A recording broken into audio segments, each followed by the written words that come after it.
Hello bachon, let's read the questions. The question says that which of the following drugs can be used to quickly reduce the symptoms of allergic reactions? Antihistamine, adrenaline and steroids. Option A first and second, option B first and third, option C second and third and option D first second and third. Question ये कह रहा है कि इनमें से कौन सा drugs क्या है क्विकली रिड्यूस कर सिम्टम्स को रिड्यूस करने के लिए किया जाता है, यानी एलर्जी को कम करने के लिए किया जाता है। तो सबसे पहले इसके लिए की कॉन्सेप्ट है उसको देखते हैं, और इसके लिए जो की कॉन्सेप्ट है वो है हमारा एलर्जी। एलर्जी क्या है? एलर्जी एक एग्जागेटेड रिस्पॉन्स होता है किसका? हमारे इम्यून सिस्टम का to a certain antigen present in the environment.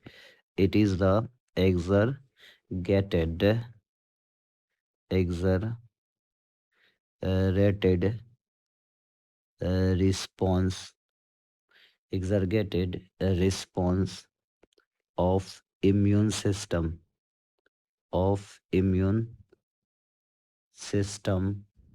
to certain antigen के लिए जो एग्जागेटेड रिस्पॉन्स प्रोवाइड होता है वही क्या है? एलर्जी। जो एलर्जी कॉज करने वाला सब्सटेंस होता है उसको हम लोग बोलते हैं एलर्जेन।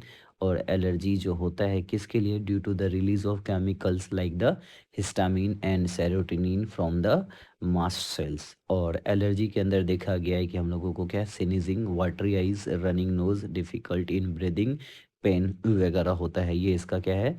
सिम्टम्स होता है। तो सबसे पहले अगर एलर्जी के अंदर जो एंटीबॉडीज़ है वो कैसा एंटीबॉडीज़ है? आईजीई एंटीबॉडीज़ है।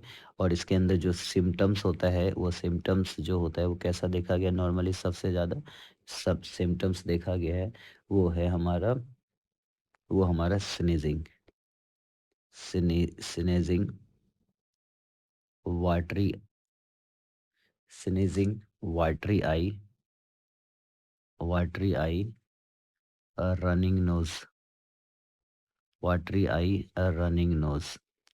और इसके अंदर जो एलर्जी होता है किसकी वजह से? हिस्टामिन और सेरोटोनिन की वजह से होता है। और एलर्जी को कम करने के लिए यानी एलर्जी को रिड्यूस करने के लिए यूज़ करते हैं ड्रग।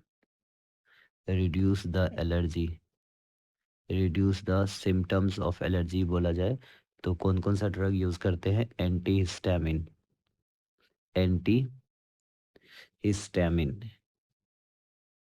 Anti histamine, histamine. दूसरा है एड्रेलिन, एड्रेनलिन, एड्रेलिन। और तीसरा है स्टेरॉइड्स। ये तीन चीज़ हम लोग यूज़ करते हैं किसके लिए? एलर्जी के सिम्टम्स को रिड्यूस करने के लिए। सो हमारा जो फाइनल आंसर होगा, final answer of this questions is first, second and third, यानी option number D. Hope you understood it well. Best of luck.